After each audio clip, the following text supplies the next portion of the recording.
Hi, I'm Kristin Davis, and I want to know, are you a Charlotte?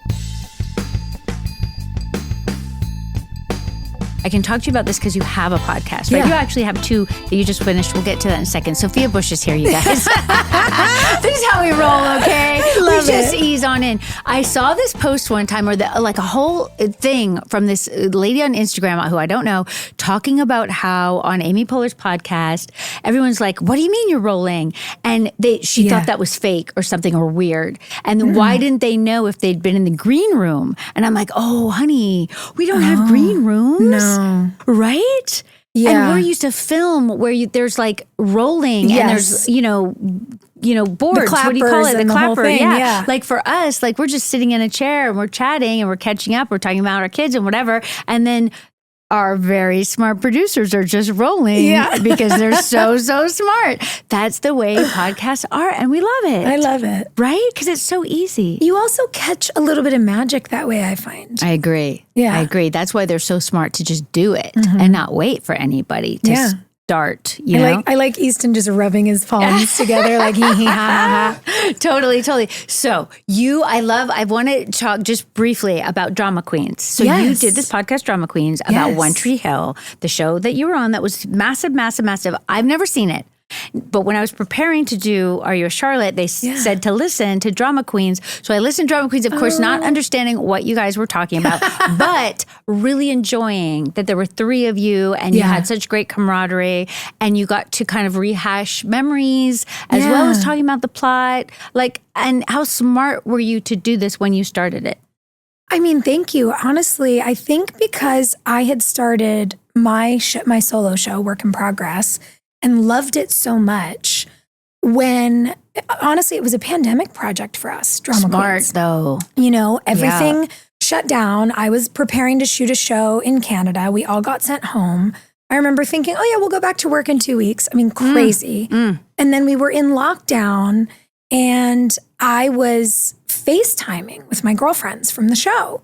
And one night, we were all kind of like, well, it's 8 o'clock on the East Coast, 5 o'clock out here. You know, we cracked bottles of wine together and we're like, everybody's making dinner and we're talking. And I was like, wait a second.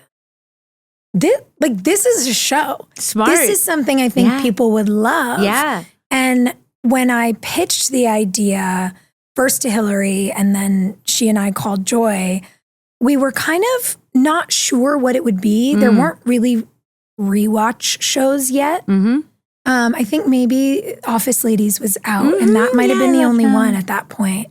And we didn't really know what it was going to be, but the show wound up being such a kind of reclamation for us. And, not only were we we were so young on that show and so isolated and so ill-equipped, I think. Aren't we all? Yeah, we hadn't been through all the therapy we've been through now. Yeah. I don't think we were capable of having certain conversations or even figuring out, the line between personal and professional, which is so hard.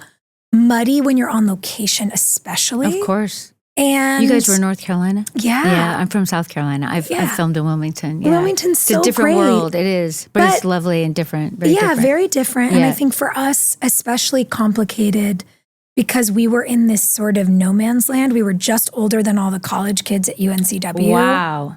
But so much younger than all the golf dads who live there. Yeah, that's really young. So it was we were very isolated. And the show, I think, had great high highs and some low lows. And we were just able to process together in a way that was really cool. Which is so amazing and so beloved by fans. Like, what a gift to the fans. Yeah. The fans really, their love of the show, and I imagine you feel this with Sex and the City because it also is an evergreen show. It was really their love of the show that sort of forced us back. It brought us home. We kept being invited back to Wilmington. We kept being asked about it. And I think we finally hit a point where we thought, we want to experience it like they did. Like, what are all these people so into? That's fun. And I like we got that. to have it. Totally. I think that's great. And I think for me, when I do have obviously different people from the show on, it's really fun, of course, to have them and really easy and different and hard. Like I was thinking about, I had seen Michael Patrick since we wrapped And Just Like That and decided not to go on. And I said, I'm still trying to process the end of that chapter. And he said, wait, you're trying to process in real time on the podcast? I said, yes, because you have to talk about it. Like you're in it. And even though I'm talking about Sex and the City specifically, to me, it's all one thing. Well, it's a universe. Yeah. And I think, the interesting thing, because we get asked about this a lot, even in terms of One Tree Hill, like what would they be doing now? Would you ever go back? Yeah. They love to ask us that. We've investigated those things. And when you play someone for as long as I played Brooke Davis or you played Charlotte York, like they are a real person to you. Brooke feels like a cousin of mine or a sister almost. That's well put, yeah. And I do have all sorts of thoughts about her life and her growth and her evolution. Of course. And it, as a fan of your show, I always say to people, they're like, do you have a One Tree Hill? I'm like, yeah, Sex and the City was my One Tree Hill. Oh, like it's my show. That's so nice. Thank you. And as a viewer, I have loved revisiting these people with all of you. Oh, good. But it's like, I guess not everyone feels that way. Well, people listen. People these days just want to hate everything so they don't have to admit how much they hate their own lives. So it's like, here we are. Right. The internet is just such a cesspool. But I want to ask you another question though about this, because there's definitely like different baskets, right? Like I have a basket of like, yes, our world is a mess, right? And so it's much safer to obsess about, for instance, I had Bridget Moynihan who plays Natasha on, and we're both wearing our wire rim glasses. And this one lady went on there and commented like, I don't care for the wire rim glasses. And I was like, wow, okay, this is what you want to comment on? Like we talked about so many interesting things, but I do think it's much easier to do that than to think about our world and the crazy, horrible things happening in our world, right? I totally agree. It's really hard to tackle that. So I get it. I get that like we're putting things out there and people are going to have their feelings and they might nitpick and I get that. So that's one basket. But then I think a different basket, and this is what I'm super curious about your feelings on watching us, but also if you think about revisiting One Tree Hill, to see the character's age, I think really triggers people. Yeah. Like they don't really want sometimes to see us age. I guess it depends on the age of the fan, right? Yeah. So some fans, because then also the way HBO is, HBO Max, whatever I'm supposed to call it feeds right from And Just Like That into the old Sex and the City. Yeah. So it's like our younger selves are smack dab against our, current selves, right? Yeah. And that's upsetting for some people, I guess younger people maybe. Do you know what I mean? They don't necessarily want to confront that. Yeah. What do you think of that? I know it is weird. I'm sure there's been great discourse about it. I'm not chronically online enough. Oh, I don't think there's great discourse about it. Please. Well, I guess for me, I'm sure some amazing person on TikTok has like gone through the social science studies of this or something.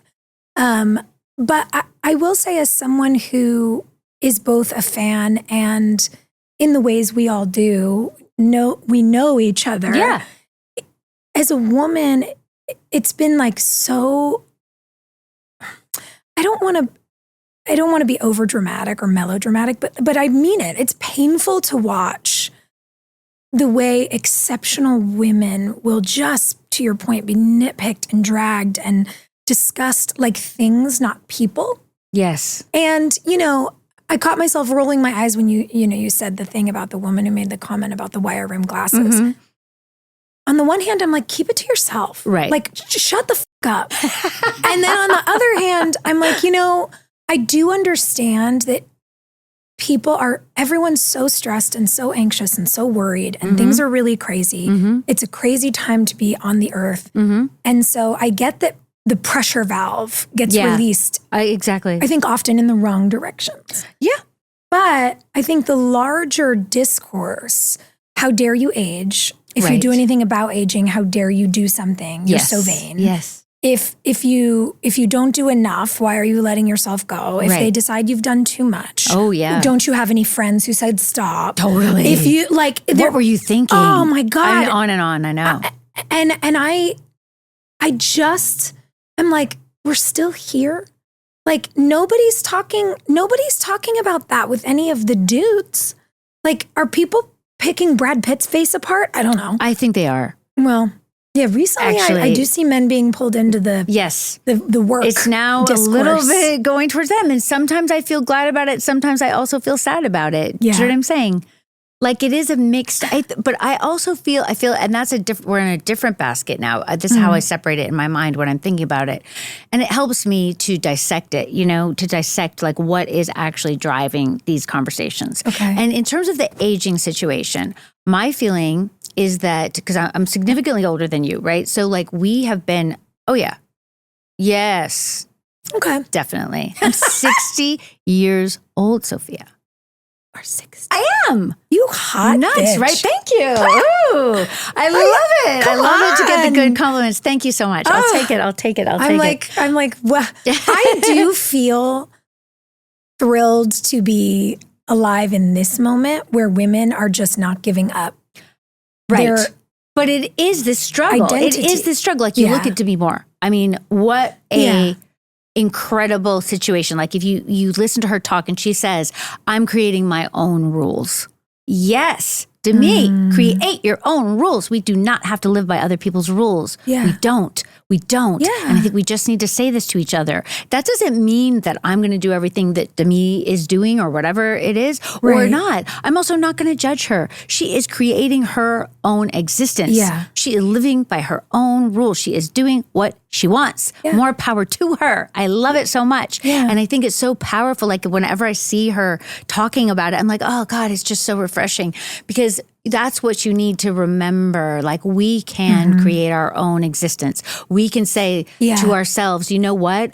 I'm not going to let this cultural morass of insanity about aging get inside me any more than it already is, right? It's already there, but I can live and find joy in what I find. And I've got little kids and they keep me young and I'm running around with them. And, I don't understand what I'm doing in personal relationships, but I kind of never have. You know what I'm saying? It's okay. What would be different about that, right? Well, we have so much to talk about on and off this podcast. Totally.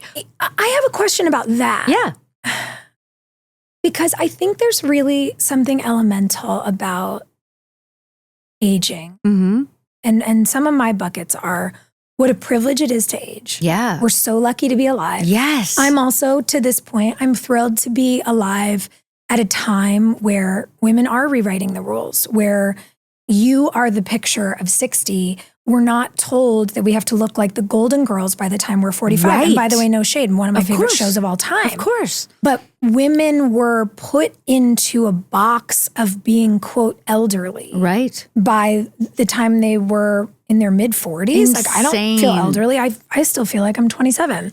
And you look like you're 27. Well, thank you. I'm smarter than I was at 27 for sure. But, me too. I think about that privilege. I think about the way we're critiqued. I think about the way we are often and sort of historically, categorically discarded. And then I also think about the sort of subconscious aspect of aging, and especially over the generation that we kind of came of age, if you will, from your show really setting the tone into the Dawson's Creek, into my show, like the conversations are changing. What millennial, or I guess what Gen Z women are going through now is so like leaps and bounds above sort of permission, opportunity, all the things we really had. Yeah. We were kind of breaking the rules. Now they're rewriting them. Most definitely. And I think about watching the episode of your show I watched to prep for today, thinking about my own, thinking about the conversations we had off camera. There is such pressure to achieve certain things by a certain time. Yeah. When you just said like, I don't know what I'm doing in personal relationships. I feel like I did that definition of insanity thing over and over and over again, expecting a different result for so long until I finally was like, well, I have no fucking idea what I'm doing. And then I just decided to leave the rat race altogether. But I really had to self-examine the pressure I put on myself that was more powerful than I realized. Yeah. Like I couldn't see it until it was in hindsight. That's why hindsight's 2020, right? For sure, yeah. About what approaching 40 and knowing I wanted to be a parent and what all of these things meant. And perhaps things I ignored because of so much conditioning. Mm-hmm. And it's like, I don't know. You've played a character who was so pressured like that. Yes. You've talked about these things. You've broken your own mold. You adopted your 2 beautiful kids. You know, you set your own rules. I did. Like, did playing Charlotte, did working on Sex and the City help you confront some of those things? You know, the interesting thing for me, and obviously all 4 of us are very different. We're very different from our characters, though no one believes us, though we all have really similarities too, obviously, because you can't play someone that long without like the you kind of bleeding morph over eventually. Yeah. But I mean, I mean, it's interesting. Also, I think for us, the interesting thing was to having our writers know us so well and be so close to us and really specifically write for us. Yeah. That part also bled the lines a lot. But I think for me, my kind of like origin story of my idea of relationships, Kristin, I'm talking about, I grew up in the South where everybody was very, very focused, especially because, you know, the generation that I was in, very focused on getting married. You were supposed to get married. If young women went to college, they supposed got their MRS. Yes, you know what I'm saying? So, you know, that's what I was surrounded by. My parents were not that way. My parents were more like hippies. They're now reformed. You know what I'm saying? You know how it goes. But like I was born in Boulder, Colorado. My dad taught at CU. It was hippie central. I had Ms. Magazine was on our table, you know, at home, right? So they were not of that, but that's what I was surrounded by at school and growing up. And those were my best friends. That's what they were into. But part of me was just like, absolutely not. I must get out of here. I want to be an actress. I want to go to New York. That is all that mattered to me. And I would say when I was young, I'm never getting married. I'm never getting married. And I didn't, which I think is really funny. And I'm so fine with that. Do you know what I mean? Yeah. But like I didn't ever buy in because to me, the conditioning seemed so intense. Yeah. I just thought, do all those people actually want that? Have they even thought about what they want or what the choices are or what the options are? Because to me, it seemed like the world was completely open and you could do whatever you wanted. I wanted to travel. I wanted to have adventure. I wanted to act. Obviously, all of us who want to act were a little bit, you know, to the side anyway, because it's a strange thing to do, right? Totally. But a totally insane and wonderful, like magical exploration. You know, it's like a lifelong exploration, which is one of the things that I love the most about it. Let's talk about, so back to you asked me about the marriage thing and everything. And the thing that I love, and when we're this part of the show. This episode is called Drama Queens, and it's when Charlotte meets Trey, which is so exciting, finally. But it's also when she has this nightmare book, Marriage Incorporated. And so for me, the thing that and it's fun to rewatch it because what I remember of it, because I'm really drawing on the people I grew up with, right? And the kind of the vibe of everyone has to get married and you're under this pressure to do it by, 25 or whatever to have met the person. I mean, it was hardcore pressure. And to have it be so perfect and beautiful, and he's supposed to be perfect and beautiful in the wedding and blah, blah, blah, blah, blah. All the things that Charlotte was really important to her. That's what I drew on, was what I had seen there. It wasn't what I thought or what I felt. But I certainly knew about it. But they would come up with new ways for me to express it. And I remember this book, and I would just be like, oh my gosh. Yeah. And often I would have to have like a page, because obviously the others don't agree with me, right? So I would have my didactic Charlotte, like, I'm going to do this and I'm going to do that. And they would all roll their eyes, and I would just be like, ugh, But I knew that was my job, right? My job was to be this other voice. And then what I loved, because I knew from Michael Patrick, the goal was that, yes, she was going to get what she wanted or what she thought she wanted. And it wasn't going to really make her happy. And because I knew that was the goal, it really helped me. And that got formulated before this season, or I should say really like rarefied or refined, I guess, because it was kind of there before, but they never said to me, we didn't know for sure the Trey plan, right? So like early on, I would have like speeches. I think I get the rules book out, remember the rules, like all the nightmare things. And I would just be like, oh my God, this is so hard. But I know that people out there have been conditioned in the same way. Yes. And I want to represent them or whatever, and I would try my best. But what I love here is that we have so many so many holes in this episode, Drama Queens, and so many ways of looking at intimacy and relationships and what do we really want versus what are we told we should want. Yeah. And that is what I think our show did so well. And I knew it at the time, but to be able to look back on it and then also to have it still resonate now, it's kind of amazing. It's also really interesting. It's one of those shows, and we've had this experience rewatching ours. The age you watch it at, you see something new. For sure. And based on your life experience, you see something new. And something that I realized watching this episode back, seeing Charlotte's goal, it's exactly what you're talking about. It's the goal she has been raised with. It is a goal that for her is very overt. It is a goal that I know, at least for myself, was more subconscious and much more when I look back and really unpack it.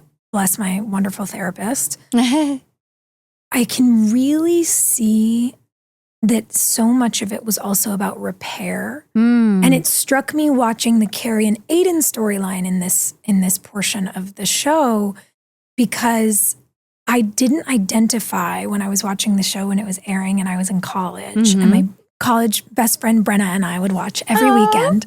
It was our thing. I didn't identify that Carrie was having her trauma triggered by a good man, by a lack of a problem, by being chosen. Suddenly, it's like everything goes haywire. It feels backwards to your reality. And I was like, oh, that's a woman who has some real relationship trauma. And I wonder what her childhood trauma is. And I was like, oh man, like I got some lessons in this life that I see all of this in a different way. And it's still really, really relevant as much as you go like, oh, the book or whatever. Right. You know, right. It's still, I agree. When I watched this one, because, I don't think I ever said this is called Drama Queens, which is also why it's so funny that Sophia is here. I know, I love it. Because that's her podcast or her other podcast. Work in Progress, still functioning, still going, which is wonderful. Drama Queens is wrapped. Drama Queens is wrapped, which but is wonderful. crazy. I'm glad you got to do it. Yeah, we're working on some supplemental goodies for our people. Oh, that's fun. Yes. That's good. That's fun. Yes. Everyone will be happy to hear that. So this episode, this is so crazy. I love to read the date. The air date was July 23rd, 2000. The year 2000, God. You guys. It's so funny. Doesn't that sound like a science fiction weird thing? Like we're in 2025 and this was the year like what? Yes. What is happening? It's insane. I was heading off to college. Adorable. Crazy. Oh my God, so cute. So we were working our little butts off in Manhattan, so tired by this point, because this would have been like halfway through the season. This is 307. I think we did a lot. Maybe we did 18. It was back in the olden days where we did a lot of episodes. I'm sure you remember. And it was directed by the wonderful Allison Anders. Did you ever meet Allison? Such a great director. She was an indie film director. We went through quite a in the beginning, we tried to get female indie film directors. And sometimes it went great, and sometimes maybe not so perfectly or whatever. And also male indie film directors, also very interesting. But Allison, just sweetest, so positive. Yeah. And she would just be like, baby, that was good. Let's just do it again. You're like, okay. Super easy. She created just so much comfort, on the set, which was nice. And written by Darren Star, which also surprised me because by then I thought he was already kind of like off and doing his next thing because that's what he does. He creates and moves on, basically. Yeah. But here he is writing a really, really excellent episode smack in the middle of the third season, which the third season is my favorite season. I don't know why, but like for me, this is when everything gels. Yeah. All of the connections of the storylines, also the locations. And we have directors who are like amping it up visually, like all the things. It really feels like when you think about Sex and the City and then you go back and you watch, sometimes you watch the first season and you're like, wait, what show is this? It's like season 3. I know, yeah. It's really your show. Yeah, definitely. I mean, And it season 1 continues in is that. fascinating. It's amazing. Yeah, but it's, I had remembered it as being horrible. But when I rewatched, I was like, no, it was great. No, it was great. Just different. Really, like, it would go one way and then it would go the other way. And then, like, it's so dark, you can't even see us sometimes. Yeah. You know what I'm saying? Like, it's physically dark. Yes. Yes, which is also very interesting. Crazy. Very crazy. Yeah. It was 1998. Or 9, Wow, yeah, right? yeah. Let's talk about the episode for a second. Okay. So the thing that I love, because I watched at the time, and so now I'm rewatching for the first time. Like, through life, people would always say, like, oh, don't you watch? I mean, if I walk by a TV, I'm like, oh, there we are. But I would keep moving because I didn't want to be stuck in the past, right? Mm-hmm. But that's what's kind of interesting about really, okay, intentionally, let's look at it. yes. I like it. Like Yes. it's amazing, and I can kind of get what the fans got, right? Yeah. Maybe not 100% because I also remember what was going on the set that day or whatever was going on with me, or you know what I'm trying to say. You have other memories, but in terms of certainly the other storylines, like when I watch Aiden and Carrie here, I'm so fascinated and I have so many thoughts. I don't think I had all these thoughts back then. I think I was just focused on myself and what I was doing and so excited that Trey's finally coming, obviously. But like the whole entire thing about intimacy, and also if you look at Steve and Miranda also, they're having such an interesting conversation about what is true intimacy. Do we actually want it? Are we ready for it? These are different questions, right? And we ask them, but we aren't going to go into the backstory like you're saying about trauma. No one, I don't think we literally ever say the word trauma on our show. No, it wasn't. Well, it wasn't part of the cultural conversation. It wasn't. It definitely wasn't at the time. And I'm kind of wanting to have another one of our writers on again because I had Michael on in the beginning, and I've had Jenny and Cindy on, who are our 2 female writers, which I think that's all the writers we have at this point: Darren, Michael, Jenny, Cindy. But I wonder, like when we're talking about these intimacy type storylines, I wonder how much they toyed with thinking about how we got here or the past, because there was a concerted effort not to do that because everything has to move so quickly. Like all these things happen in 23 minutes, right? Yeah. It's got to like bam, bam, bam. So we have to have our down low, and we have to have her like our coffee shop, right? Where we're all this and that and this and that and this and that. And then we have to have Carrie writing, which is her much more introspective. I wonder, when she does say some really, really deep and interesting things. But the thing that I love here is that, so Carrie's with Aiden. Aiden is amazing. He is, in her words, too good to be true. She doesn't know if this is actually what she wants. And this is after 2 years, struggling to get Big to commit and or even talk to her about his feelings, right?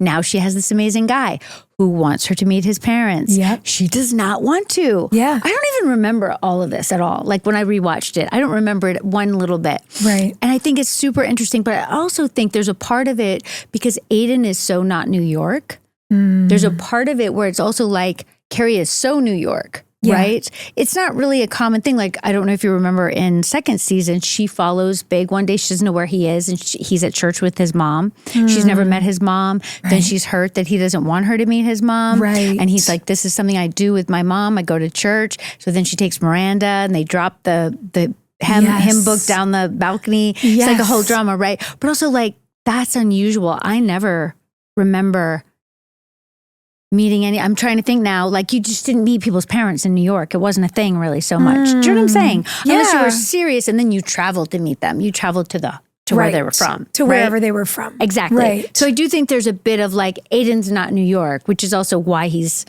interesting and different. Big's very New York, obviously. Yes. So there's a kind of a bit of that going on, but they don't really say that, which I think is also interesting. But Carrie's obviously very New York, and that's what I think part of her going like, well, I don't even know if I want to meet his parents, which also like, he puts up with that. I know. It's interesting. There's a really sweet moment when they're walking down the sidewalk together, and she goes, it's the whole thing of like, why aren't you married? Why are you still single? What's wrong with you? Right. Will your parents be able to tell me what's wrong with you? And John Corbett, good God, that man is charming. I know. And the way he just laughs at her, he is so, and it's not crass, it's not cruel. He's very tenderly amused by her. Yeah. And And he's like, you're crazy. Yeah. And what he doesn't say, but you see on his face is, it's the kind of crazy I like. Definitely. And that's so true. It's such a true moment. And they did such a great job as actors together. Oh yeah, he's incredible. And there's something wonderful, I think. And to me, it does speak to intimacy. When someone who really loves you is watching you spin about something. Definitely. And also knows it's not about them at all. Oh, and it's so just amazing. Like, you're going to spin? Okay.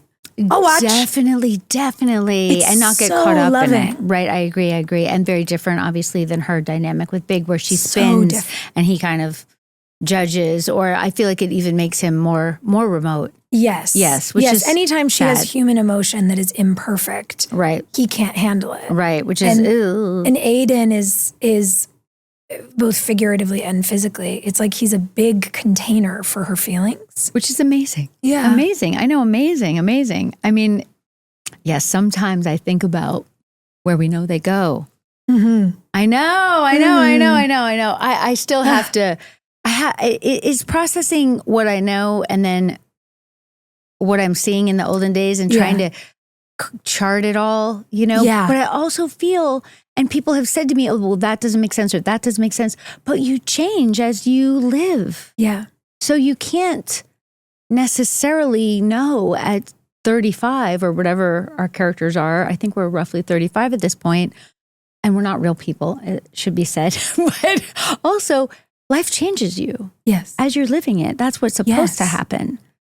Right? Yeah. So you don't know what you're going to be like at 60 or 55 when you're 35. Different things are going to happen to you that are going to shape you. Yes. Right. I think people don't realize that. Well, and it's part of why I think it's so crazy when you talk about, not crazy, but I mean, sort of societally, what we all do.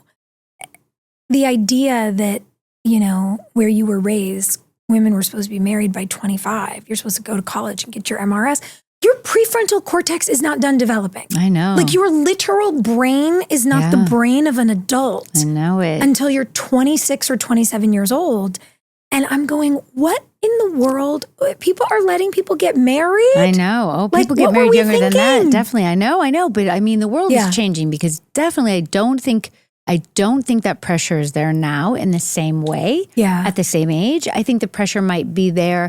I read something over the weekend about not just getting married, but success, like career success, and how 35 is what now younger people have in their minds. Like, I need to be, like successful at 35, whatever that means for me, which is also, nothing's true, right? Like, that's not true. You might have one job at 35 and then be miserable and want to leave it and find another job or another calling or another, mission in life. You have no idea. It never ends. Yeah. And that was part of the reason we wanted to do And Just Like That, is that life is not over. Yes. It's still an adventure. You still don't know what might happen. Mm-hmm. There's still decisions and life-changing events and things happen. Mm-hmm.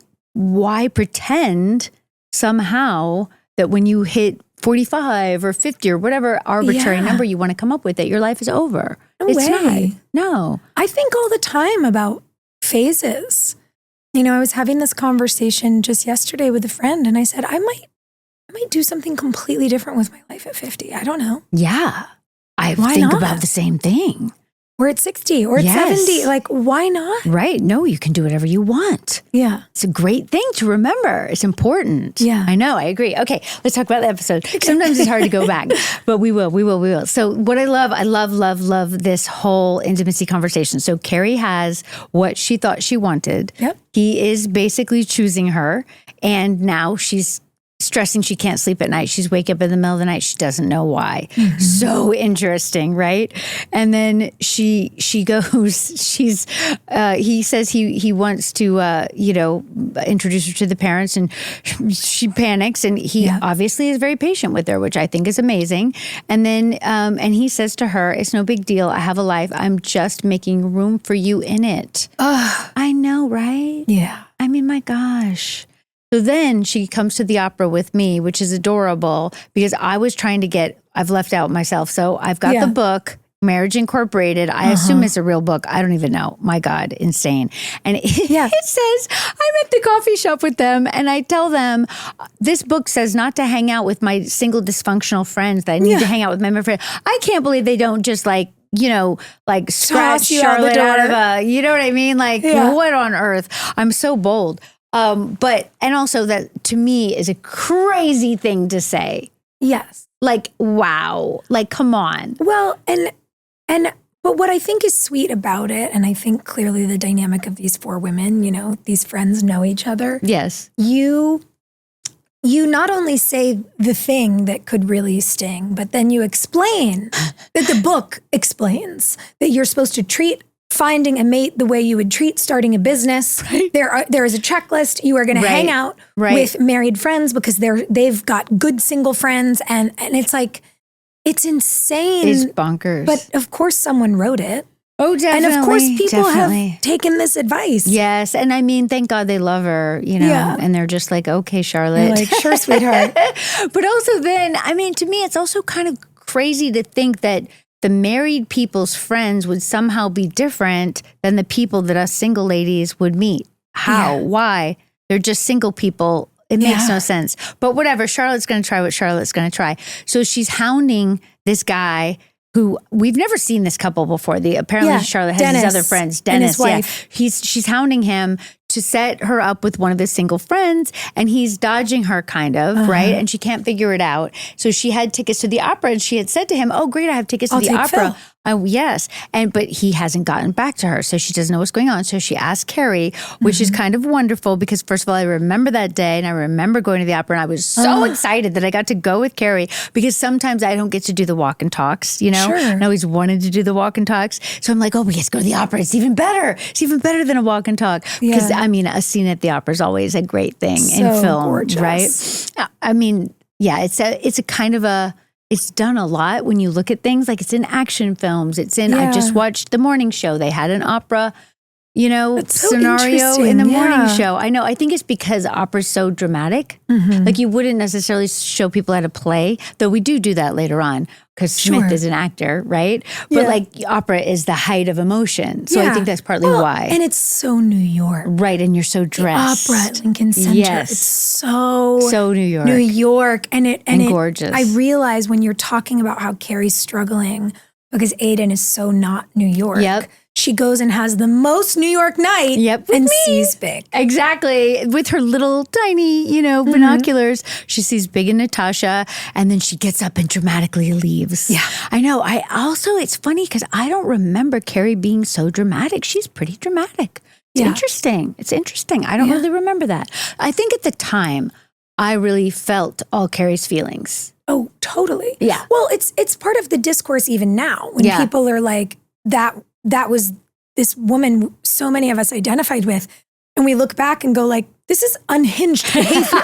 I know, but at the time, it didn't seem to be. And I think there's something really interesting about how just unhinged society was in general. When you think about the early aughts and how women were being treated. Oh, and gosh. You know what I mean? I do. Things were nuts. So things were nuts. She might seem nuts now, but she really didn't at the time. But the other thing is that I think Sarah Jessica as an actor is so grounded. Yes. That when you look, if you take a step back and go, oh, she's so dramatic how she leaves the opera, but she makes it so real. It's so real. It's so honest. She cannot sit across from them knowing they're there. And by the way, she even says in her voiceover, she says not to be dramatic or in the most dramatic exit or whatever. She says it. She acknowledges it. You're absolutely right. You're absolutely right. She's aware. There's so much self-awareness. Yes. And we know that because of the voiceover and because of the writing. And that's why we can kind of be inside those feelings. And I think there was something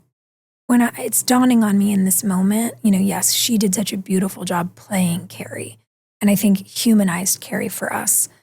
And I think for any of us who's trying to get over our good girl syndrome, the idea that this woman said, I can't be here, and listened to her feelings and took care of herself instead of staying to please her friend and staying to prove she could. That's a good point. And sitting in that seat, panicking for the rest of the opera. That's true. She just said, no, I can't do it and I'm not gonna. You're right. That's actually a big deal. I agree. And it's also goes back to, I think, the freedom that they all feel with each other, meaning the four of us. Like I can say this crazy thing about, I can't hang out with you guys because you're dysfunctional single people, which is a lot to say. And they're just like, yeah, okay, we get it. You're Charlotte. And then she can say like, I've got to leave and I can just be fine. You know what I'm saying? Like, I do think that is also a testament to how well they know each other, how much they love each other, and the room they have for each other to be their full selves. Yes. Right? Which is a beautiful thing, and